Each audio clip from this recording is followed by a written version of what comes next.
Harvard Divinity School. Jill Johnston's Born Again Lesbianism, Feminist and Trans Histories, March 4th, 2025. So glad to see you all here today. Before I introduce today's lecturer, I just want to mention a few upcoming events. Tomorrow, actually, in this room, we have a returning research associate giving a presentation on her new book, Ronit Irshai, together with her co-author, Tanya Zion Waldox, will be, there's the title of their talk. It's called Holy Rebellion, Religious Feminism in Israel, Achievements and Backlash. A very salient topic today. And then we have two more new research associate presentations coming up later this semester. On Wednesday, March 26th at 1 o'clock in this room, we'll hear from Ashley Butch, who is here. There she is. Speaking about her research on the Sibyl, reclaiming the power of an ancient persona. And then on Tuesday, April 8th at noon in this room, we'll hear from Aisha Hidayatullah. Where's Aisha? There she is. On the end of gender and Islam, liberation through another conjunction. So we look forward to to all three of those presentations. But I know you're all here today to hear from Wendy Mallette, who we're so happy to have visiting in the Women's Studies and Religion program. Wendy is visiting with us from the Department of Religious Studies at the University of Oklahoma, where she is an assistant professor. She earned her PhD in religious studies and a graduate certificate in women's gender and sexuality studies from Yale University after receiving a master's from the Yale Divinity School.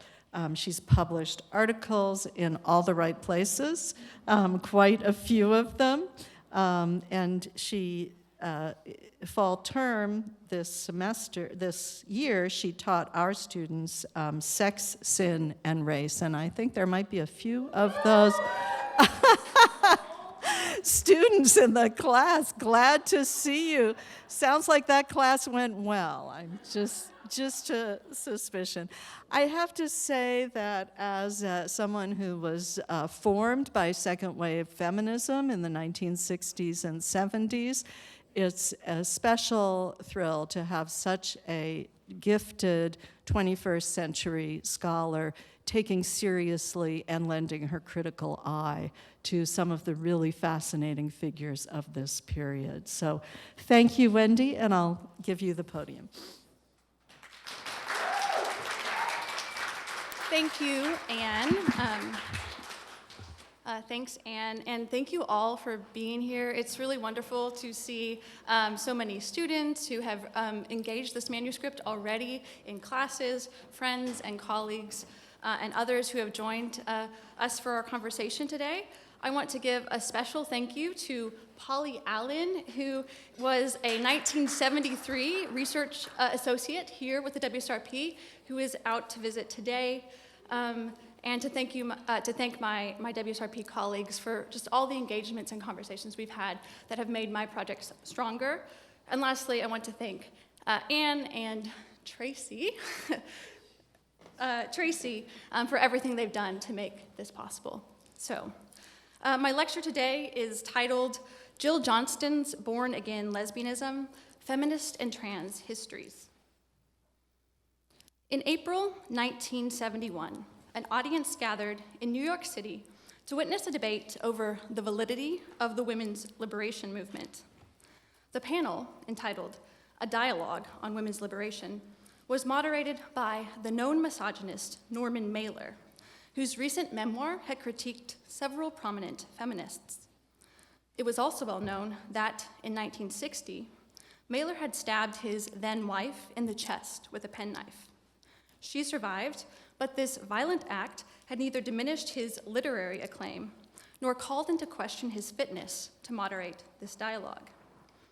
Panelists included the literary critic Diana Trilling, the president of the New York chapter of the National Organization for Women, Jackie Ceballos, the proudly heterosexual feminist writer, Germaine Greer, and Jill Johnston, who had recently joined lesbian feminist ranks.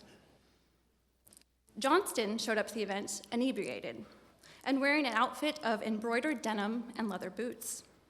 When her turn came, she veered from expected decorum and gave a stream of consciousness monologue that called for women to get lesberated, declaring, "All women are lesbians except those who don't know it." She framed such lesberation efforts in terms of conversion. "Verily, verily, I say unto thee, except a woman be born again, she cannot see the kingdom of Goddess. A woman must be born again to be herself, her own eminence and grace, the queen, queen self." Johnston's proclamation offered a playful take on the words of Jesus to Nicodemus in the Gospel of John, implying that becoming a lesbian feminist required changes dramatic enough to be called a born-again experience. Beyond Johnston's delightful disruptions of Mailer's event, appeals to conversion have been both cultivated and contested across lesbian, feminist, trans, and queer movements. For example, the 1976 anthem, "Glory, Lesbian Nation," sings of turning the whole world gay. It promises to lure them from their husbands and establishment careers and convert them to unrepentant queers. At the Lesbian Her Story archives, one can find 1980s buttons that read, "Born Again Lesbian," and 1990s Lesbian Avenger posters that declare, "We recruit." Part of what made conversion so attractive to lesbian feminists was the way that it pointed to lesbianism's threatening power. Betty Friedan, for example, felt the need to defend the National Organization for Women from lesbians who were, as she put it, exploiting the women's movement to try to use it to proselytize for lesbianism. Lesbians responded to this charge by staging the Lavender Menace app to interrupt a NOW conference with seductive calls of, "Does anyone want to join us?" These appeals to conversion also responded to homophobic claims put forth by the Save Our Children Alliance. This anti-gay campaign, led by the evangelical Anita Bryant, advocated that homosexuals should be kept out of schools for fear that they would proselytize children.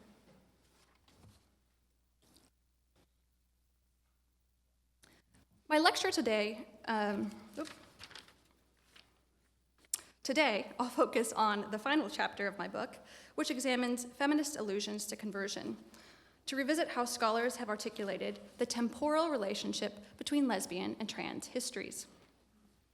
Most broadly conceived, conversion narratives offer a retrospective mode to describe how one's present existence came about in relationship to one's past.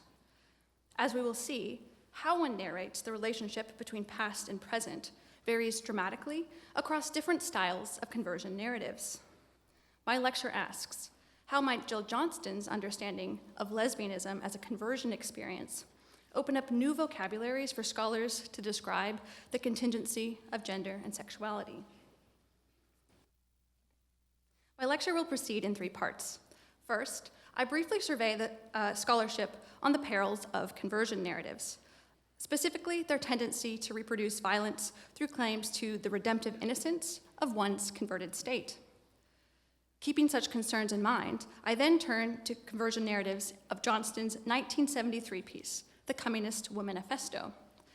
I argue that Johnston's born-again lesbianism offers a retrospective mode of narration that highlights the contingencies of gender and sexuality in ways that can disrupt fantasies of innocence. In the third section, I analyze 2 examples of retrospective modes of narrating gender and sexuality within lesbian and trans studies. I problematize how these retrospective modes tend to ossify gender and sexuality into a confirmable identity throughout history. Because Johnston's piece highlights the unpredictability of the future from the standpoint of the present, I suggest that Johnston's born-again lesbianism can challenge the typical ways that gender and sexuality are described across time. Let me briefly consider the troubling dynamics of conversion narratives as articulated by scholars in religious studies, as well as feminist, queer, and trans studies. Scholars of religion and theology have traced how conversion narratives have developed to manage perceived threats of racial, sexual, and religious difference. For example, Jonathan Boyarin analyzes conversion in relationship to the production of Christian unity over and against Jewish, Muslim, and Native difference in medieval Spain through its later colonial projects. Historians like Catherine Gerbner and Catherine Jin Lum have traced how conversion appears in Christian defenses of slavery and advocacy for westward expansion in North America. As Willie Jennings explains, these forms of Christian conversion combine a civilizing impulse with a soteriological sensibility. They rely on divisions, as Sylvia Winter has diagnosed, between Christian and heathen, redeemed and fallen, Occident and Orient, civilized and barbaric. These concerns have led many feminist, queer, and trans scholars to be wary of conversion analogies or to question their own use of them. We see this in an essay first published in 1972 by Judith Plaskow, a Jewish feminist theologian and lesbian who was also a WSRP research associate. In her essay, Plaskow reflected on the ways that words like conversion would crop up in her feminist consciousness-raising group, a group predominantly made up of Christian women pursuing theological education. Someone might describe having attended a feminist lecture and then convey their experience. I am converted, turned around, the pieces of my life fall together in a new way. Plaskow was interested in such a formulation for the way it contributed to both to a feminist-inflected understanding of conversion and a religious interpretation of feminism. However, she also felt the need to continuously question the ways that conversion was coming up, asking whether a prototypically Protestant conception of conversion might hinder other models for understanding how feminism transformed one's life. In the Feminist Memoir Project, Rachel Blau-Duplessis and Anne Snitto likewise compare their coming to feminism to a Pauline-style conversion experience. They explain, "The scales dropped from my eyes, and I saw all things new, and all things from the most mundane and habitual to the most enormous seemed changed. Yet despite this powerful experience, they caution that it generated an exclusionary mythic oneness that sutured feminism to its moment of origin." These concerns point to the way that conversion narratives often function, in the words of queer theologian Marcella Althaus-Reid, as an imperial meme, which reproduces itself by reproducing a past. In this colonial model, conversion narratives appeal to a singular mythic origin that erases dissonant pasts. There's an impulse to smooth over the twists and turns of one's life that do not fit into this neat conversion story. The troubles with this model of conversion parallel what historian Finn Enke calls the lure of plausible histories. Enke develops this notion of plausible histories from the writings of trans theorist Sandy Stone, who had also been a sound engineer for a lesbian feminist record collective.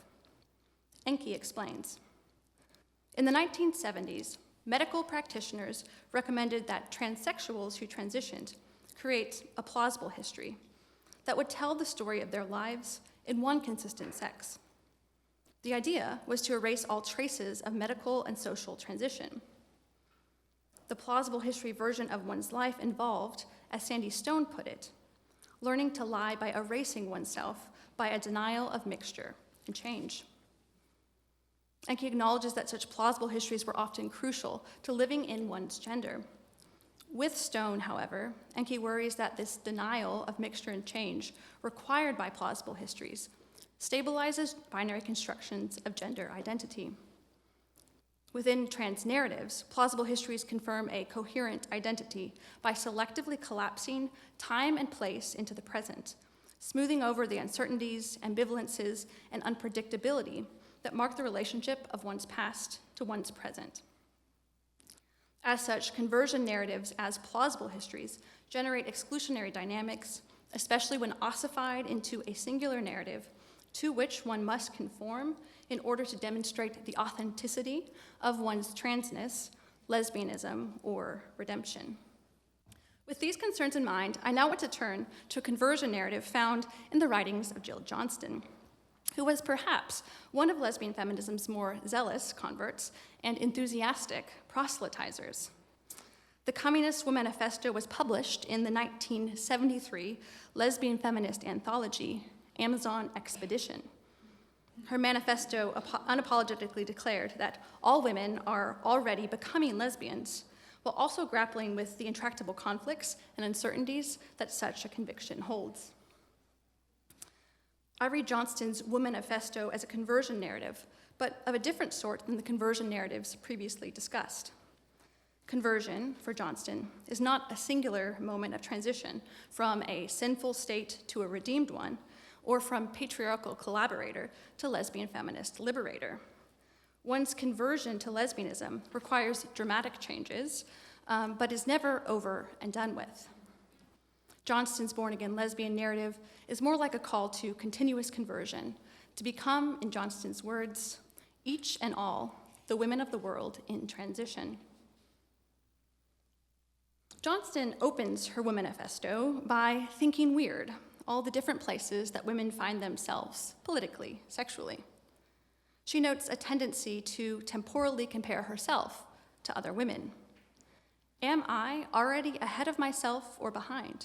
And is somebody else slightly behind or ahead of that? But Johnston's own conversion to lesbianism interrupts this comparative temporality of ahead and behind. Where am I now, sexually, politically, since I'm not the me I was yesterday or last year? The discontinuity of Johnston's conversions between now, yesterday, and last year calls into question her own temporal assumptions about progress and the narrative coherence of gender and sexuality. She asks, what are we permitted to assume, much less concerning anybody else, their total life, their total past, who they are, who am I to them to become, if anything, and so on. Johnston's sense of discontinuity and ongoing conversion does not, however, make her past irrelevant. She grapples with the fact that we are, in a sense, each of us, all the women we ever were, including straight, possibly just yesterday. Or in Johnston's case, the last time I slept with a man 2 years ago, or 4 years before that, in a tenement on Houston Street with 2 kids, still thinking I was straight, and I was, even though I was in love with a woman. Even as Johnston calls for lesbian conversion, there's a solidarity with her past selves. She insists, I still am that woman. I am all the women I ever was. This relationship of her past to her past selves disrupts any simple division between lesbians and straight women. Yet Johnston emphasizes the conflictual nature of feminist sociality. She enumerates commonplace anti-lesbian sentiments. Well, huff, huff, this woman must be a lesbian because she hated her father and her mother was a bitch. Or, she got to be a lesbian harumph because she had a terrible first sexual experience with a man, and all that. These views not only reflect, in Johnston's words, what we were all brought up all those centuries to think, but also echo some of the misogynist views that Johnston herself had, on occasion, put into writing before she came to lesbian feminist consciousness. While relativizing a binary distinction between lesbians and straight women, Johnston does not back down from the lesbian feminist contention that heterosexuality in practice oppresses lesbians, which of course all women are becoming. This for Johnston is all very good logic. Despite its sound logic, it raises a practical question. Is the one I'm talking to about to sleep with a woman for the first time? In which case, would I cause her not to if I accuse her of oppressing me by being the kind of woman who sleeps with the man? After all, accusing someone of sleeping with a man might not be the most effective means to recruit them to lesbianism. Johnston explains, even by the sights of advanced ideology, you can't demand that people be where they're not yet ready to be. Simply sharing lesbian feminist insights, as sound as they may be, with someone in a bar or on the street might not be enough to elicit the dramatic conversions that Johnston imagines will eventually produce the inevitable possibility of a lesbian nation. Johnston reflects on where she and other lesbians presently find themselves. We now think we're so smart just because a few of us now know that lesbianism not only isn't bad, it's great. In fact, it's the best. And when you ponder it, makes us ultimate feminists. But she wonders how these lesbians who think we're really hot shit can relate to those women who are afraid to even talk to a lesbian. For Johnston, this question of proselytization is significant. She asks, do we want more of us? Or do we just want to go around saying what hot shit we are and how you straight women are lousing us up just to make sure they'll go on doing it? Johnston's own experience of born-again lesbianism and her life of ongoing conversion points to the unpredictability of the future from the standpoint of the present. She reminds us that we can't know who may, in fact, be ready to change tomorrow or next year, or who may be putting her life in order to make big changes we don't know about. Johnston's vision of a lesbian nation is rooted in her conviction about the desirability of born-again lesbianism. She predicts that enough women, by a few centuries' time, will become the hot shit we think we are to make a viable Amazon nation. Despite Johnston's utopian commitment to the appeal of lesbianism, she does not romanticize the between times, reminding readers that in 1972 in America, we are a fugitive band who can't afford to isolate ourselves from the woman in the middle. Her manifesto concludes, we must therefore, as I see it, take all the chances and risk by realizing we are, each and all, the women of the world in transition, and not placing ourselves thus above and beyond or ahead, but directly in the center of the moving force of our collective conscience.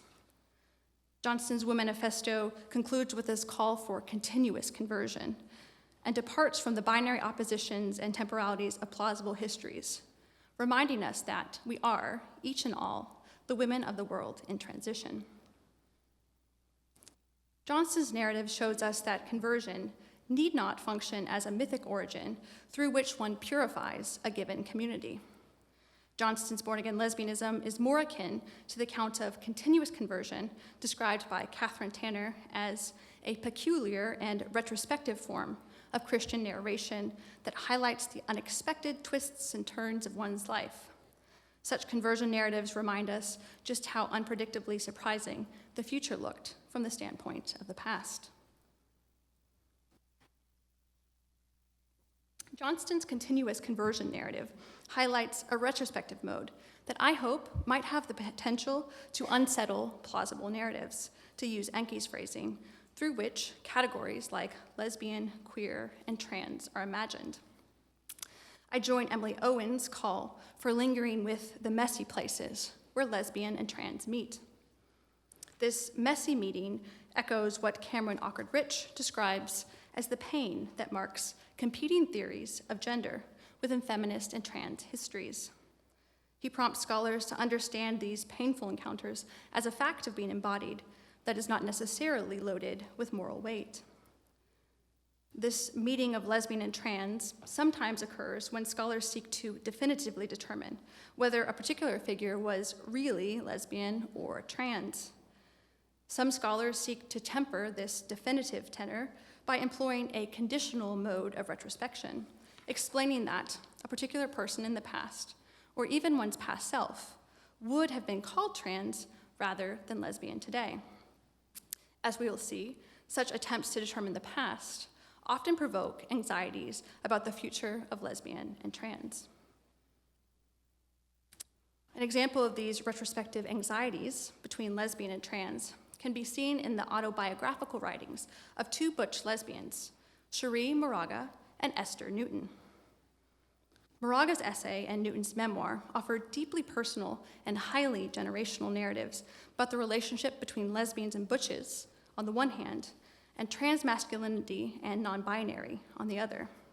I will focus my analysis on how their modes of retrospection have a tendency to fix gender and sexuality across time. Consider Moraga's retrospective reflection in 2009. She writes, I remember that as a young person, my palpable hunger to be sexual with a woman made me desperately want to have a penis, all the while denying that forbidden want. Had I been born in 1982 instead of 1952, my own childhood perceptions of my gender would have defined me as transgender. Did I feel I was a boy trapped in a girl's body? Absolutely, at 5 years old and every day for nearly 15 years thereafter. Now consider Newton's 2018 reflection. She writes, "As a child, I did not think of myself as a girl trapped in a boy's body. I knew full well that I was not a boy, perhaps because I had wished that I were one so intensely. Recently, I saw an excellent PBS Frontline film, Growing Up Trans. The option of blocking puberty with hormones has become medically available, and the filmmakers captured the viewpoints of the conflicted parents and doctors in the face of determined children who, thanks to mass media and the internet, already called themselves trans. I had to face the fact that I was seeing myself in these children and realized that if I were a child now, I likely would have wanted that testosterone." Both Moraga and Newton focus on a prevalent narrative of trans childhood, the feeling of being trapped in the wrong body. Moraga strongly identifies with this narrative and speculates that such childhood identifications would have defined her as transgender, even as she explains, "I did not construct my life as a transgender person. The choices, or lack thereof, came to me differently." While Newton does not identify with the wrong body narrative, she describes her childhood desire to be a boy, and retrospectively identifies with trans children's desire for hormones. Like Moraga, Newton identifies this difference largely as a generational contingency. "For the majority of butches of my generation, that ship has sailed, as my friend Gail Rubin, the great butch intellectual, said." Read most generously, we can see Moraga and Newton each striving to reflect on the contingency of gender and sexual desires, the unpredictable ways in which our desires are shaped by the contingent possibilities made available to us. Such contingencies, of course, do not map predictably onto older and younger generations, even as one's historical location undeniably shapes one's desires. Such gender and sexual desires might be shaped or shift according to various personal, mundane, and structural factors: where one lives, what movements one is involved in, one's economic class, what books one reads, who one desires, and how these refract what Christina Sharp calls racial sexual gender. Moraga's and Newton's retrospection brings our attention to the contingencies of gender and sexuality. They also challenge us to take seriously how such contingency entails new and divergent possibilities that are also always wrapped up with pain and loss, especially in a world marked by the kinds of patriarchal, colonial, and capitalist formations that these two butches have spent their lives struggling against. Yet even as Moraga and Newton nod to the contingency of gender and sexuality, this sense of contingency is severely hemmed in by the ways they seek to close the gap between what is, what was, and what could have been. This gap is narrowed when Moraga and Newton suture their retrospective identifications with trans childhood narratives to their anxieties about the future. Moraga seeks to speak among queer communities of color cross-generationally, but she can't avoid placing butch and trans in an oppositional framework in which trans desires, especially seeking hormones and surgery, according to Moraga, are tainted by racial capitalism and misogyny and colonialism in ways that butch womanhood is not. Moraga's framing allows womanhood to embody an innocent site of queer potential from which trans desires are excluded. Moraga's identification with trans incites her anxieties about the future. "I do not want to keep losing my macho daughters to manhood. I do not want butch lesbians to become a dying breed, headed for extinction." Such apocalyptic anxieties can also be seen in Newton's question: will trans men supplant butches entirely? While Newton's answer to this question remains ambiguous, it nonetheless rests on fears, like Moraga's, that lesbian survival requires the undisrupted reproduction of butch identity indefinitely into the future. The transformation of this retrospective trans identification into the future extinction of lesbian requires a collapse of what could have been into what was, what is, and what will be forevermore. This collapse, while made possible by reflecting on desire's contingency, translates this contingency into a threatening necessity. It is as if desire's contingent capacity to reorient our gender and sexual lives in an unexpected way becomes a threat whereby trans existence necessarily entails lesbianism's demise. And I want to turn to a second retrospective mode that narrates the meeting of lesbian and trans that occurs when scholars attempt to describe Pauli Murray's complex gender and sexual identifications. Murray, of course, was a women's, labor, and civil rights activist who was also a lawyer, poet, professor, and Episcopal priest. Scholars have variously described Murray as lesbian, trans, non-binary, and Black feminist, even as Murray scholars acknowledge the potential anachronism and note Murray's explicit resistance to many of these terms. To avoid the definite tenor that marks debates about whether a historical figure was really lesbian or trans, scholars employ a conditional retrospective mode. This conditional mode seeks to attend to the gap between past and present understandings of gender and sexuality through phrases like, today, we would understand Murray as, or today, Murray would have identified as.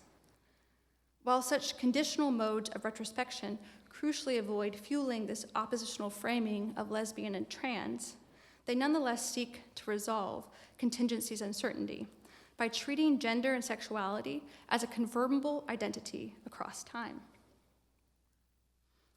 Allow me to highlight 3 examples. Rosalind Rosenberg's 2017 biography takes up Murray's gender on its first page. After describing Murray's many accomplishments, Rosenberg explains, Murray accomplished all this while struggling with what we would today call a transgender identity. She further speculates, had Murray been born several generations later, she might have embraced a transgender identity. But in the 1930s, she had no such language nor a social movement that would have supported her use of it. Likewise, Brittany Cooper's chapter on Murray in her 2017 book recounts various gender and sexual-related conflicts seen in Murray's personal correspondence and medical files. Cooper informs readers, today, we would understand Murray's rejection of the conflation of her sexual attraction and her gender identity in terms of transgender identity. But she was born in a female body during a time where there was not yet language to articulate the distinctions between sexuality and gender, and to name the possibility of being transgender. The third example comes from Simon Fisher's 2019 article about Murray's time in Harlem. Fisher explains his use of she pronouns for Murray. It was evident to me that, if given the option, Murray would have used he pronouns at this time. However, Murray, later in life, identified more as a woman, and I believe would have chosen to use she pronouns if given the option. As this was the case when she died, I have chosen to use she pronouns out of respect for this latter choice. These 3 scholars exemplify the conditional retrospective mode that combines the word today with the conditional would to hold open the gap between Murray's present and ours. Here, Rosenberg, Cooper, and Fisher all strive to account for the contingent possibilities, temporal, personal, and structural, that shape gender and sexuality. Cooper and Fisher especially are otherwise admirably attentive to particular language, often shifting and conflicting, with which Murray experimented to describe gender and sexuality. Yet use of would stitches together our present and Murray's, aligning what was, what is, and what would have been. These 3 scholars conditionally speculate about how Murray would identify today, or what pronouns Murray would have used had Murray had the possibilities offered by our present. They seek to grant Murray a gender recognition never offered in life, but such retrospective identity confirmation risks collapsing the shifting articulations of gender and sexuality across Murray's life and beyond. Moreover, when Rosenberg and Cooper set the trans possibilities of our present against the impossibility of being trans during Murray's life, they inadvertently obscure the existence of trans lives during and even before Murray's.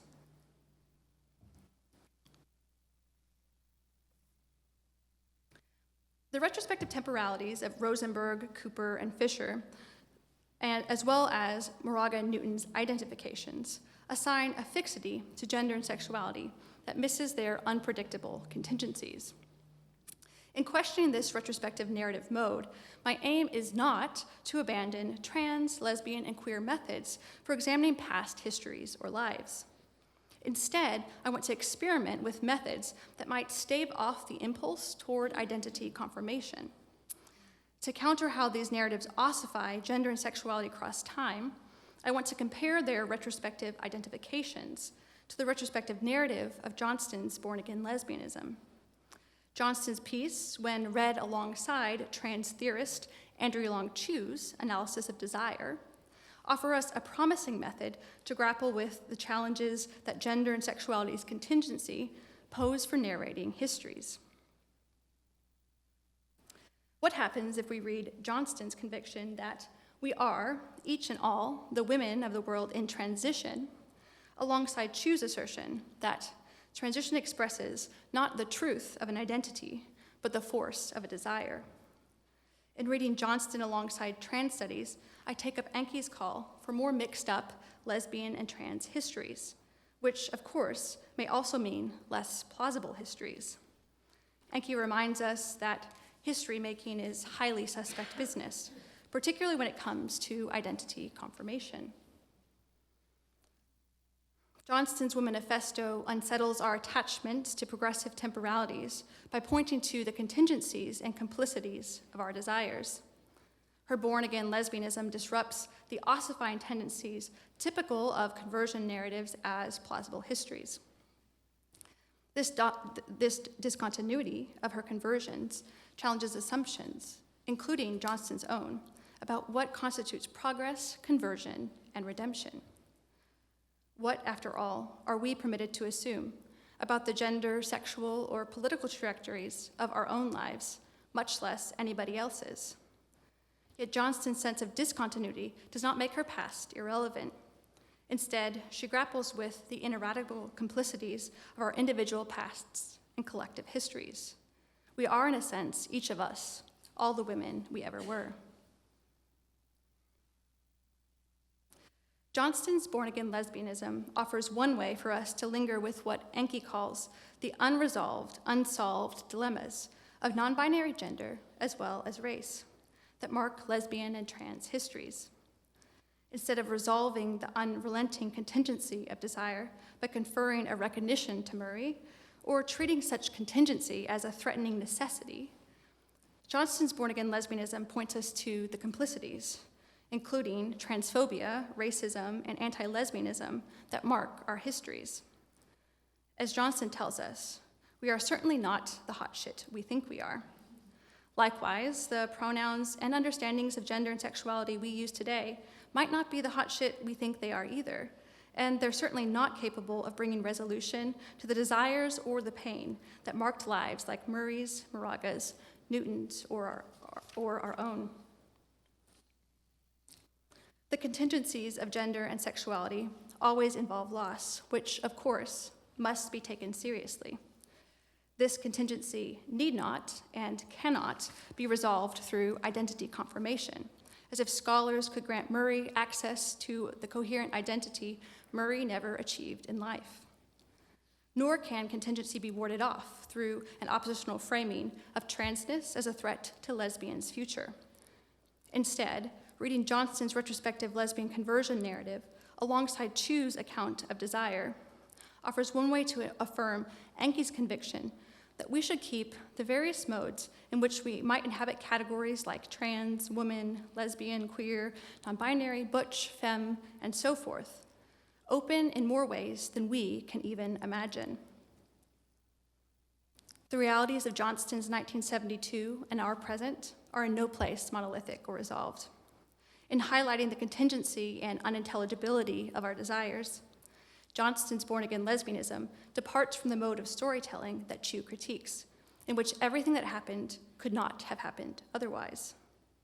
After all, as Johnston reminds us, we can't know who may in fact be ready to change tomorrow or next year, or who may be putting her life in order to make big changes we don't know about. Thank you.